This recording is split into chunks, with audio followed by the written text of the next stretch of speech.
नमस्कार साथियों, एक बार फिर से स्वागत है आप सबका आपके लोकप्रिय चैनल खबर आप तक शो पे। राजस्थान विधानसभा चुनाव की कवरेज आप लोग देख रहे हैं। राजस्थान विधानसभा चुनाव में राजस्थान की सियासत की बात करें तो दक्षिणी हिस्से में आने वाला मेवाड़ और वागड़ राजस्थान की राजनीति में एक महत्वपूर्ण योगदान रखता है। कहा जाता है कि सत्ता का रास्ता मेवाड़ और वागड़ से होते हुए ही जाता है। आज की इस वीडियो में हम बात करेंगे राजस्थान के वागड़ के हिस्से की। वागड़ में डूंगरपुर जिले में 4 विधानसभा सीटें आती हैं, जिसमें सागवाड़ा, डूंगरपुर, चौरासी और आसपुर। चारों ही विधानसभा सीटें एसटी के लिए रिजर्व सीट है और यहां पर 2018 से पहले लगातार कांग्रेस और भाजपा के बीच सीधा मुकाबला होते आया है। आपको बता दें कि आज की इस वीडियो में हम बात करने वाले हैं वागड़ अंचल के डूंगरपुर जिले की सागवाड़ा विधानसभा सीट की। सागवाड़ा विधानसभा सीट की बात करें तो आपको बता दें कि 1998 तक कांग्रेस पार्टी का यहाँ एक छत्र शासन रहा। कांग्रेस का परंपरागत वोट आदिवासी रहा और उनके बीच में कांग्रेस की लगातार पकड़ थी, इसीलिए 1998 तक कांग्रेस यहाँ पर जीतती रही। 2003 के विधानसभा चुनाव में भारतीय जनता पार्टी ने कनकमल कटारा को अपना उम्मीदवार बनाया और उन्होंने यहाँ से पहली बार 2003 में जीत दर्ज कर कांग्रेस का तिलिस्म तोड़ दिया। 2003 में कनकमल कटारा यहाँ से भाजपा के विधायक बने। 2008 में फिर से कांग्रेस पार्टी ने वापसी करते हुए कनकमल कटारा को चुनाव हराकर फिर से ये सीट अपनी झोली में डाली। 2013 के विधानसभा चुनाव में भाजपा ने कनकमल कटारा की पुत्रवधू अनीता कटारा को अपना उम्मीदवार बनाया और 2013 में नरेंद्र मोदी की लहर में अनीता कटारा ने फिर से कांग्रेस को हराकर भाजपा को दूसरी बार यहां से जीत दिलाई। 2018 का चुनाव आते आते यहाँ की राजनीति पूरी तरह से बदल गई, क्योंकि अब तक यहाँ पर कांग्रेस और भाजपा के बीच सीधा मुकाबला होता आया था। तो वहीं 2018 में भारतीय ट्राइबल पार्टी के रूप में तीसरी ताकत का उदय हुआ और तमाम सारे आदिवासी संगठन एक साथ इसके साथ जुड़ना शुरू हुए और इससे दोनों ही परंपरागत पार्टियों में खलबली मच गई। परिणाम ये हुआ कि 2018 के चुनाव के जब परिणाम आए तो भारतीय ट्राइबल पार्टी के विधायक राम प्रसाद डिंडोर यहाँ से चुनाव जीतने में कामयाब हो गए। लेकिन क्या इसके पीछे के कारण रहे, क्या इसके राजनीतिक सियासत का खेल रहा, उसको समझने की कोशिश करते हैं।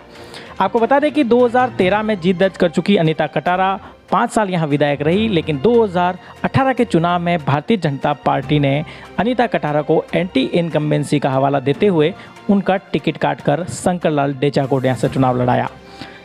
इससे अनीता कटारा इतनी आहत हुई कि उन्होंने निर्दलीय चुनाव लड़ने का फैसला कर दिया। हालांकि तब तक उनके ससुर कनकमल कटारा यहाँ से पार्टी के सदस्य थे और उन्हें मनाने की लगातार कोशिश भी हुई, लेकिन अनीता कटारा नहीं मानी और उन्होंने निर्दलीय पर्चा भरा और इसके बाद पार्टी ने उन्हें 6 साल के लिए निष्कासित कर दिया।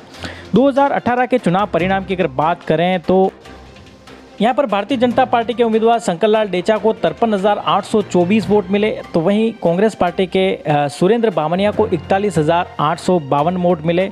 तो यहाँ से भारतीय ट्राइबल पार्टी के विजयी रहे विधायक राम प्रसाद डिंडोर को 58,406 वोट मिले, यानी कि जीतने में कामयाब रहे। और दूसरे नंबर पर रहे भाजपा के रनर अप शंकरलाल डेचा, जिन्हें लगभग 53,824 वोट मिले और इनकी जीत का जो मार्जिन था वो लगभग 4-4.5 हज़ार वोट का ही था।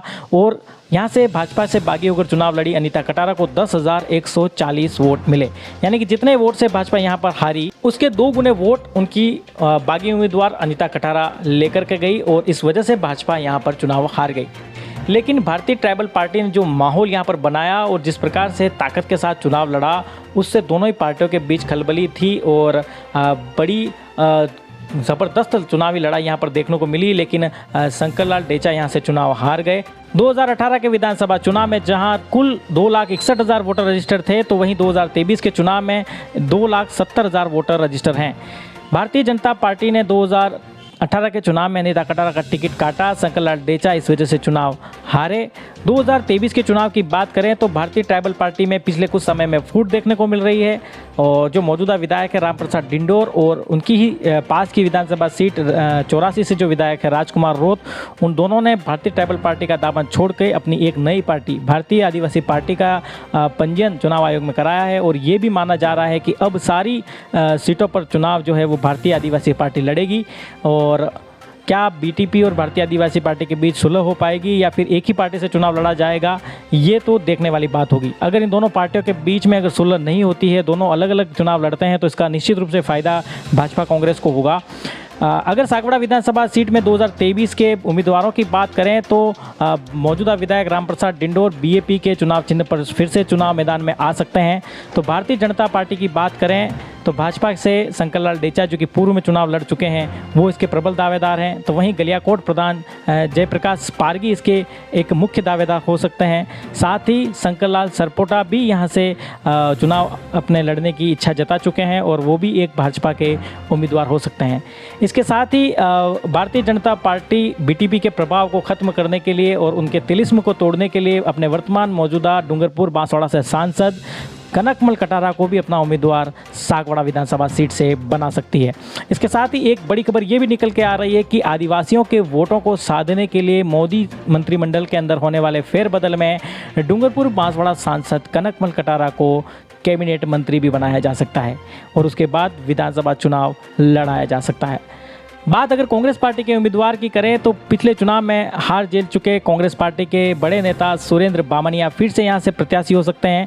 और अगर कांग्रेस पार्टी अपनी मजबूत स्थिति अगर और मजबूत करना चाहती है तो यहां से अपने पूर्व सांसद और डूंगरपुर जिले के बड़े कांग्रेसी नेता ताराचंद भगोरा को भी यहां से अपना उम्मीदवार बना सकती है। सागवाड़ा विधानसभा सीट से चुनाव लड़ने वाले संभावित प्रत्याशियों के और मौजूदा विधायकों की जुबानी हम हमारे कैमरे पर लाएं, ऐसा प्रयास हम करेंगे। हम चाहेंगे कि ये सारे उम्मीदवार हमारे कैमरे पर आकर के इंटरव्यू दें और जनता से जुड़े सीधे सवालों पर अपनी बात रखें ताकि जनता को ये क्लैरिटी आए कि उनका नेता उनके बारे में क्या सोचता है। चुनाव की सारी लगातार कवरेज हम आप तक ऐसे ही पहुंचाते रहेंगे। आज का वीडियो अगर आपको पसंद आया तो इसको लाइक करिए, ज़्यादा से ज़्यादा लोगों तक शेयर करिए, चैनल को सब्सक्राइब करिए और चुनावी विश्लेषण और चुनावी गणित को समझने के लिए हमारे साथ जुड़ जाइए और देखते रहिए खबर आप तक। आपका दिन शुभ हो। धन्यवाद।